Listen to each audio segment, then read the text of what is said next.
안녕하세요, 여러분. 갑작스럽지만 정년퇴직을 맞이한 후 대부분의 분들이 직면하게 되는 피할 수 없는 리스크가 있다는 것을 알고 계신가요? 일상생활에 변화가 없고 같은 일의 반복으로 지루하다고 느끼고 있지는 않으신가요? 이번에는 정년 후의 생활을 보내고 계신 여러분께 꼭 알아두셨으면 하는 중요한 이야기를 하겠습니다. 정년 후의 자유로운 시간은 취미나 여행으로 충실하게 보내면 좋겠다고 생각하시는 분들이 많을 것입니다. 하지만 실제로 정년을 맞이한 분들의 목소리를 들어보면 의외의 현실이 드러납니다. 하고 싶은 일이 많았던 분들도 하루 종일 TV를 보며 보내고 있는 자신을 발견하게 되는 경우가 많습니다. 매일 일요일 같은 생활을 하다 보니 피곤해지고 배우자에게 당신은 계속 집에 있네라는 말을 듣고 불편해지기도 합니다. 이러한 목소리는 결코 특별한 것이 아닙니다. 실제로 정년 후에 약 7알이 시간 활용에 대한 고민을 하고 있다는 데이터도 있습니다. 왜 이런 상황이 발생하게 되는 걸까요? 그것은 우리의 인생에서 정년퇴직이라는 사건이 너무나 큰 전환점이기 때문입니다. 아침 일찍 일어나 회사에 가고 일을 하며 동료들과 대화하고 귀가 후에는 가족과 시간을 보내는 이러한 일상이 수십 년간 지속되어 온 우리에게 그 생활 리듬이 갑자기 사라지는 것은 상상 이상으로 큰 변화입니다.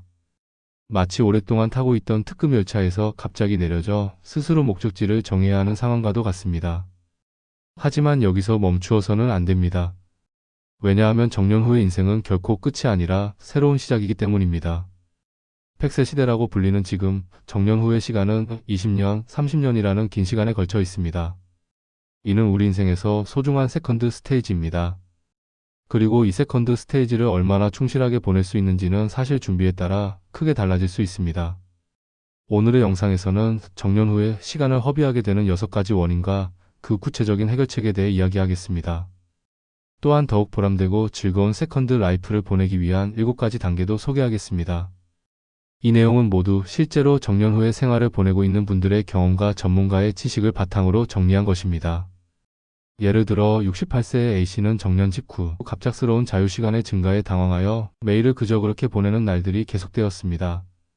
그러나 이 영상에서 전하는 방법을 실천함으로써 지금은 지역 커뮤니티에서 활발히 활동하고 있으며 취미인 예술교실의 강사도 맡고 있습니다.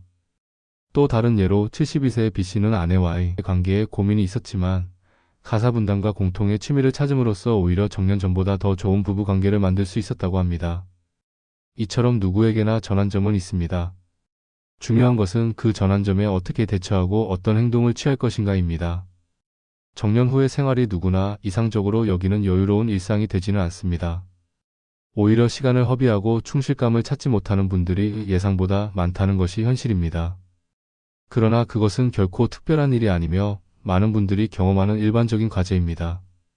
그리고 무엇보다 적절한 준비와 마음가짐이 있다면 반드시 해결할 수 있는 문제입니다. 이제 시작될 세컨드 스테이지를 더욱 풍요롭고 충실한 것으로 만들기 위해 중요한 포인트를 잘 짚어나가도록 합시다. 그럼 구체적인 내용으로 들어가 보겠습니다. 정년 후에 시간을 허비하게 되는 6가지 원인에 대해 자세히 살펴보겠습니다. 아마도 그건 개인차가 있을 뿐이겠지라고 생각하시는 분도 계실지 모르지만 사실 많은 분들에게 공통하는 요인이 존재합니다. 그럼 하나씩 자세히 살펴보겠습니다. 첫 번째 원인은 정년퇴직에 따른 역할 상실입니다. 퇴직하면 드디어 자유로운 시간이 생길 것이라고 생각하신 분들이 많을 것입니다. 하지만 실제로 퇴직해보면 예상치 못한 감정에 휩싸이게 되는 경우가 있습니다. 오늘은 무엇을 해야 할까? 나는 무엇을 위해 일어나는 걸까? 이러한 생각은 결코 특별한 것이 아닙니다. 왜냐하면 우리는 이를 통해 단순히 돈을 버는 것뿐만 아니라 사회와의 중요한 연결고리를 가지고 있었기 때문입니다. 아침에 회사에 가면 많은 사람들과의 만남이 있었고 이를 통해 누군가에게 도움이 되고 있다는 실감을 느꼈습니다. 그리고 무엇보다 오늘은 이것을 해야 한다는 명확한 목적이 있었습니다. 이러한 것들이 갑자기 사라지는 것은 상상 이상으로 큰 영향을 우리 마음에 미칩니다. 두 번째로 큰 원인은 경제적 제약입니다. 혹시 당신도 이런 경험이 있으신가요? 취미를 시작하고 싶지만 연금 생활이라 새로운 것에 돈을 쓰는 것이 망설여진다. 여행을 가고 싶지만 미래의 의료비나 간병비를 생각하면 결단을 내리기 어렵다. 사실 이것도 많은 분들이 경험하는 일입니다. 수입이 현역 시절의 절반 이하로 줄어드는 것도 드문 일이 아닙니다. 정년 후에는 당연히 지출을 재검토할 필요가 생깁니다. 하지만 여기서 중요한 것은 결코 돈이 없으니 아무것도 할 수 없다라고 포기하지 않는 것입니다. 아이디어에 따라 제한된 예산으로도 충분히 충실한 시간을 보낼 수 있습니다. 세 번째 원인은 건강에 대한 불안입니다. 무리하면 안 돼, 나이가 있으니까 어쩔 수 없어라는 말로 자신의 행동 범위를 좁히고 있지는 않으신가요? 확실히 나이가 들면서 체력이 저하됩니다. 젊었을 때처럼 무엇이든 마음대로 할 수는 없습니다. 하지만 그렇기 때문에 더욱 현명하게 자신의 건강과 마주할 필요가 있습니다. 네 번째는 의외로 많은 배우자와의 관계 문제입니다. 당신은 계속 집에 있네, 내 자리는 어디에 있는 거지? 이런 대화가 늘어난 분들도 적지 않을 것입니다. 현역 시절에는 서로의 시간과 공간이 자연스럽게 분리되어 있었습니다. 하지만 정년 후에는 하루 10시간 함께 보내는 시간이 늘어납니다.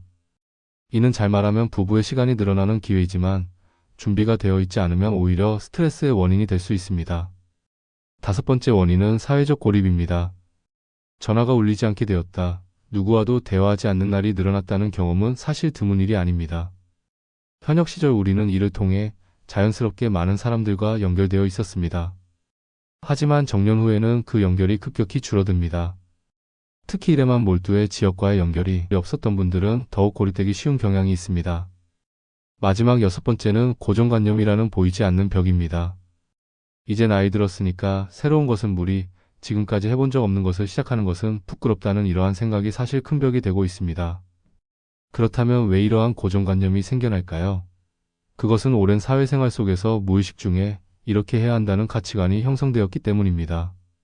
정년 후에는 겸손하게 나이에 맞게라는 말 뒤에는 사실 스스로 가능성을 제한하는 위험이 숨어 있습니다. 여기까지 6가지 주요 원인에 대해 살펴보았습니다. 어떠셨나요? 아마도 자신에게도 마음에 드는 부분이 있다고 느끼신 분들이 계실 것입니다. 하지만 여기서 중요한 것은 이러한 원인은 누구에게나 일어날 수 있는 매우 자연스러운 반응이라는 것입니다. 즉, 당신이 특별한 것이 아니라는 것입니다. 그리고 또 하나 중요한 것은 이러한 문제에는 반드시 해결책이 존재한다는 것입니다. 다음 장에서는 이러한 문제에 대한 구체적인 해결책을 소개하겠습니다. 당신에게 맞는 해결 방법이 분명히 발견될 것입니다. 충실한 세컨드 라이프를 보내기 위한 구체적인 해결책을 살펴보겠습니다. 먼저 정년퇴직에 따른 역할 상실에 대한 대처 방법입니다. 이 문제에서 가장 중요한 것은 새로운 역할을 찾는 것입니다. 하지만 여기서 많은 분들이 빠지는 함정이 있습니다. 그것은 반드시 큰 일을 해야 한다고 생각하는 것입니다. 사실 역할은 반드시 큰 것이어야 할 필요는 없습니다. 오히려 작은 역할부터 시작하는 것을 추천합니다. 예를 들어 아침 시간에 근처 공원을 산책하면서 청소를 시작해보세요. 이는 매우 작은 역할처럼 보일 수 있지만 매일 지속함으로써 확실한 성취감과 충실감을 얻을 수 있습니다. 또한 이 활동을 통해 자연스럽게 지역 주민들과의 교류도 생길 것입니다. 다음 단계로는 주 1회 정도 지역의 자원봉사 활동에 참여해보는 것도 좋습니다. 우선 무리하지 않는 범위에서 할 수 있는 것부터 시작해보세요. 그리고 활동을 통해 얻는 새로운 만남을 소중히 여깁니다. 분명히 그곳에서 새로운 역할을 찾을 수 있을 것입니다. 다음으로 경제적 제약에 대한 대책을 생각해 보겠습니다. 여기서 중요한 것은 수입을 늘리는 것이 아니라 지출을 적정화하는 시각입니다. 먼저 모든 지출을 3가지로 분류해 보세요. 필수적인 것, 있으면 좋은 것, 없어도 괜찮은 것. 이 분류를 철저히 함으로써 어디에서 절약할 수 있는지가 보이게 됩니다. 특히 주목해야 할 것은 고정비의 재검토입니다. 휴대전화 요금제, 보험의 재검토 등은 생활의 질을 떨어뜨리지 않고도 지출을 줄일 수 있는 부분입니다. 또한 돈을 들이지 않고 즐길 수 있는 방법을 찾는 것도 중요합니다. 도서관 활용, 무료 문화시설 탐방, 자연관찰 등과 같이 사실 돈을 들이지 않고도 즐길 수 있는 것들이 많습니다. 다음은 건강에 대한 불안에 대한 대책입니다. 여기서 중요한 2가지 키워드는 예방과 지속입니다. 먼저 매일 산책을 시작해보세요. 아침과 저녁에 각각 15분씩만 해도 건강 유지에 큰 효과가 있습니다. 그리고 주 2회 정도 가벼운 근력 운동을 포함시킵니다. 팔굽혀펴기나 스쿼트 등 자택에서 할 수 있는 운동부터 시작해보세요. 3개월 후에는 지역의 체조교실이나 걷기 동아리를 만드는 것도 좋습니다. 중요한 것은 무리하지 않고 지속할 수 있는 운동을 찾는 것입니다. 다음은 배우자와의 관계 개선에 대해 생각해 보겠습니다. 여기서의 포인트는 서로의 시간과 공유하는 시간의 균형입니다. 먼저 하루 중 개인의 시간과 공유하는 시간을 명확히 나누어 보세요. 예를 들어 오전에는 자신의 취미 시간을, 오후에는 함께 보내는 시간으로 정하는 것입니다. 또한 가사 분담도 중요합니다. 자신이 할 수 있는 일을 적극적으로 찾아 실천해 보세요. 요리, 세탁, 청소 등은 결코 도와주는 것이 아니라 함께 부담한다는 의식이 중요합니다. 그리고 부부가 함께 새로운 취미를 찾는 것도 좋은 아이디어입니다. 함께 요리를 배우거나 정원 가꾸기를 시작하거나 여행 계획을 세우는 등의 공동 작업을 통해 새로운 대화의 기회도 생길 것입니다. 다음은 사회적 고립을 방지하는 방법입니다. 여기서 중요한 것은 작은 한 걸음부터 시작하는 것입니다. 먼저 매일 같은 시간에 근처 편의점이나 상점에 가보세요. 거기서 점원과 인사를 나누는 것부터 시작하는 것입니다. 다음으로 지역 게시판이나 커뮤니티 센터의 정보를 체크합니다. 관심 있는 활동을 발견하면 우선 관람부터 시작해보세요. 참여할 때는 무리하게 대화를 할 필요는 없습니다. 우선 그 자리의 분위기에 익숙해지는 것부터 시작하면 됩니다. 마지막으로 고정관념이라는 보이지 않는 벽에 대한 대처 방법입니다. 여기서 중요한 것은 할 수 없는 이유를 찾는 것이 아니라 어떻게 하면 할 수 있을지를 생각하는 것입니다. 먼저 자신이 더 이상 할 수 없다고 생각하는 것을 3가지 적어보세요. 그리고 각각에 대해 정말 그런지 자문해 보는 것입니다. 나이는 새로운 것을 시작하는 데 제약이 아닙니다. 오히려 풍부한 인생 경험이라는 강점을 가지고 있습니다. 여기까지 구체적인 해결책을 살펴보았습니다. 이러한 방법은 모두 한 번에 실천할 필요는 없습니다. 우선 자신이 가장 걱정되는 과제부터 조금씩 시작해보세요. 중요한 것은 작은 한 걸음을 내딛는 것입니다. 그 한 걸음이 반드시 다음 한 걸음으로 이어질 것입니다. 그리고 각각의 해결책은 사실 서로 관련이 있습니다. 예를 들어 건강을 위해 시작한 산책이 새로운 만남의 계기가 되고 그것이 사회적 고립의 해소로 이어질 수도 있습니다. 이처럼 하나의 행동이 여러 가지 효과를 낳는 경우도 많습니다. 다음 장에서는 이러한 해결책을 실천하기 위한 구체적인 7단계를 소개하겠습니다. 보다 실용적인 내용이 될 것이니 꼭 메모를 하면서 들어주세요. 세컨드 라이프를 즐기기 위한 7단계에 대해 이야기해 보겠습니다. 이제 구체적인 행동 계획에 대해 설명하겠습니다. 지금부터 설명할 7단계는 결코 어렵지 않습니다. 오히려 매우 간단한 것입니다. 하지만 이 간단한 단계를 착실히 진행함으로써 확실히 충실한 세컨드 라이프를 손에 넣을 수 있습니다. 그럼 첫 번째 단계부터 살펴보겠습니다. 첫 번째 단계는 하고 싶은 걸 리스트 작성입니다. 여기서 중요한 것은 할 수 있을지 없을지를 잠시 생각하지 않는 것입니다. 우선 마음속에 있는 해보고 싶은 마음에 솔직해지세요. 여행을 가고 싶다, 그림을 그려보고 싶다, 요리를 하고 싶다, 공연 예술을 시작하고 싶다, 언어를 배우고 싶다 등 어떤 작은 것이라도 괜찮습니다. 생각나는 것을 계속 메모해 보세요.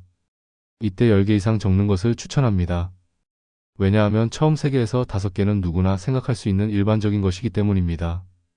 6개 이후부터는 보다 진정한 자신다운 희망이 나올 것입니다. 두 번째 단계는 정보 수집과 실현 가능성 검토입니다. 첫 번째 단계에서 작성한 리스트 중에서 특히 관심 있는 것을 3개 선택합니다. 그리고 각각에 대해 구체적인 정보를 수집합니다. 인터넷에서 검색하기, 도서관에서 관련 책 빌리기, 지역의 공공관이나 문화센터의 팜플렛을 모으기 등 2단계에서는 아직 실행할 필요는 없습니다. 우선 어떤 것이 필요한지 정보를 수집하는 데 집중하세요. 세 번째 단계는 구체적인 목표 설정입니다. 모은 정보를 바탕으로 보다 현실적인 목표를 설정해 나갑니다. 여기서 중요한 것은 작은 목표부터 시작하는 것입니다. 예를 들어 언어를 배우겠다는 목표라면 우선 매일 10분 스마트폰 학습 앱을 사용하는 것부터 시작해보세요. 여행을 가고 싶다는 목표라면 우선 당일치기 문화재 탐방 여행부터 시작하는 식입니다. 이렇게 즉시 시작할 수 있는 작은 목표부터 설정해 나갑니다. 단계 4는 행동 계획을 만드는 것입니다. 여기서는 하루의 생활 리듬을 고려하여 무리 없는 계획을 세워봅시다. 아침 시간대는 몸을 움직이기에 적합합니다. 산책이나 스트레칭으로 시작하는 것은 어떨까요? 오전 중에는 머리가 맑은 시간대이므로 언어 학습이나 새로운 취미 연습에 할애하는 것이 효과적입니다. 오후에는 잠시 휴식을 취하며 외출이나 쇼핑 시간을 가지세요. 저녁부터는 가족과의 시간을 소중히 여깁니다. 이렇게 시간대에 맞춰 활동을 구성해 나가는 것입니다. 단계 5는 실천과 기록입니다. 계획을 세웠다면 즉시 실천을 시작하세요. 여기서 중요한 것은 매일의 활동을 간단하게라도 기록하는 것입니다. 전용 노트를 준비할 필요는 없습니다. 캘린더에 짧은 단어로 메모를 남기는 것만으로도 충분합니다. 오늘 30분 걷기, 도서관에서 2시간 보내기와 같은 간단한 기록이면 됩니다. 이는 나중에 되돌아볼 때 중요한 자료가 됩니다. 단계 6은 되돌아보기와 개선입니다. 매주 한 번 자신의 활동을 되돌아보세요. 잘된 점, 어려웠던 점, 예상외로 즐거웠던 점 등을 간단히 메모해 두세요. 그리고 필요하다면 계획을 조금 수정합니다. 무리한 부분은 조금 느슨하게, 여유가 있는 부분은 조금 늘리는 식으로 이런 미세 조정을 해나갑니다. 마지막 단계 7은 동료와 정보 공유입니다. 지금까지의 활동 중에 분명히 비슷한 관심을 가진 사람들과의 만남이 있었을 것입니다. 산책 동료, 취미 동료, 자원봉사 동료 등 그런 분들과 점차 교류를 깊게 해나가세요.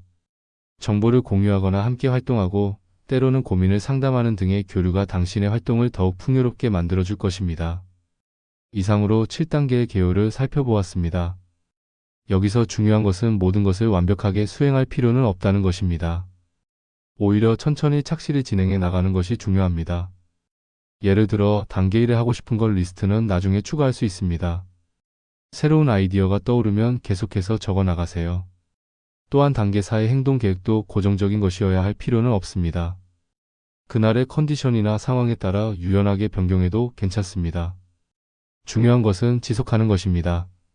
작은 한 걸음이라도 매일 계속하면 반드시 변화가 생깁니다. 그리고 이 단계들은 결코 일방통행이 아닙니다. 때로는 이전 단계로 돌아가는 경우도 있을 것입니다. 새로운 목표가 발견되면 다시 처음부터 시작할 수도 있습니다. 그것도 세컨드 라이프를 충실하게 만드는 중요한 과정입니다. 자, 오늘부터 당신도 첫걸음을 내딛어 보지 않겠습니까? 분명히 새로운 발견과 기쁨이 기다리고 있을 것입니다. 새로운 인생의 문을 열기 위해 마지막으로 하나의 중요한 메시지를 전하고 싶습니다. 그것은 인생은 정년 후부터가 본격적이라는 것입니다. 지금까지 우리는 다양한 제약 속에서 살아왔습니다. 일의 마감, 가족에 대한 책임, 사회적 의무 등 여러 가지 해야 할 일들 속에서 매일을 보냈습니다. 하지만 정년 후는 다릅니다.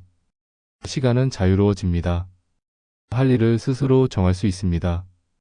바로 자신답게 살 수 있는 시간입니다. 하지만 정년 후를 맞이한 많은 분들이 이 소중한 자유시간을 허비하고 있는 것 같습니다. 매일을 무의미하게 보내고 있는 것 같은 기분이 들어 외로움을 느끼는 분들도 적지 않을 것입니다. 그러나 이 귀중한 시간은 사실 많은 가능성으로 가득 차 있습니다. 다만 그 가능성에 눈치채지 못한 채 스스로 한계를 만들어버리는 분들이 많은 것 같습니다. 충실한 날들을 보내고 있다면 문제는 없지만 만약 시간을 허비하고 있다고 느끼는 분들은 꼭 이 영상의 내용을 떠올려 주셨으면 합니다. 인생의 마지막까지 계속될 이 소중한 시간, 꼭 마음이 풍요롭고 즐거운 매일을 보내시길 바랍니다. 이 채널의 내용이 도움이 되었다고 느끼셨다면 꼭 채널 구독을 부탁드립니다. 그럼 다음 영상에서 다시 만나요. 시청해주셔서 감사합니다.